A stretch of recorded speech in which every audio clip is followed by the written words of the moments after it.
what to say other than the power of God is real. The power of equal reciprocity for the lives and the hearts of those of which who love the likeness of righteousness, kindness, truth, and the ability to obtain morality and to sustain space that is love, that is real, that is a frequency. And a lot of times we go through things and experiences that would require us to check ourselves, constantly check ourselves. And where I have to fight with my ego is I be thinking, because I exist in a place of righteousness on the precipice of that at least, and to have to deal with controversy, and to have to deal with being bullied, and to have to deal with being picked on, and to have to deal with being hated on, and to have to deal with warfare, that it wasn't necessary for me to constantly check myself. That is like not the truth. You gotta always check yourself. You gotta always be in the upstanding righteousness. And this coming from the horse's mouth. This coming from me. You know what I'm saying? Like, I know it's a couple tribes and a couple of soul groups. You know what I mean?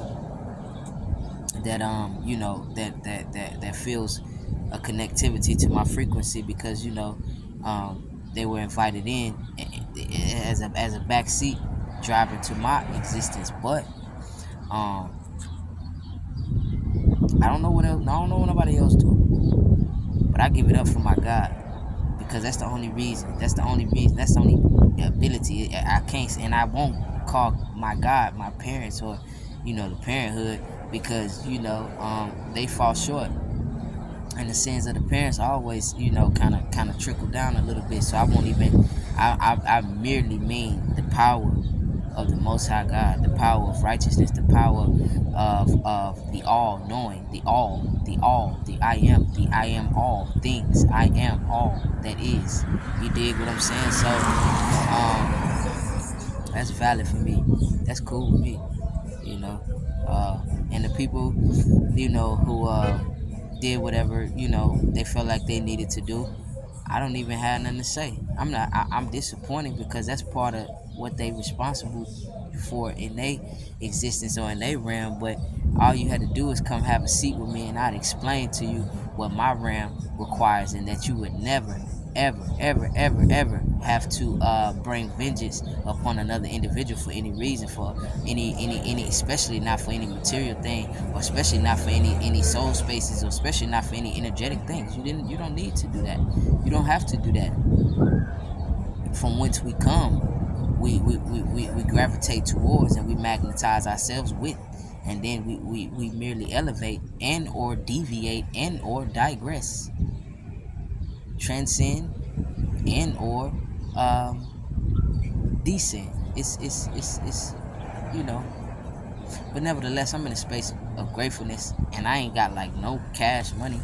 You know what I'm saying? Like, my phone cut off right now. I don't have a place to stay. I don't have my own place.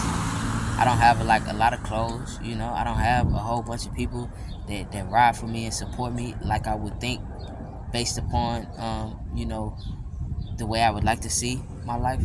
But I know the Spirit of God riding with me, and if I had to go through all this to figure that out, and to constantly keep that check, constantly check myself to keep that in recognition and remembrance, then I'm cool with everything that I've went through.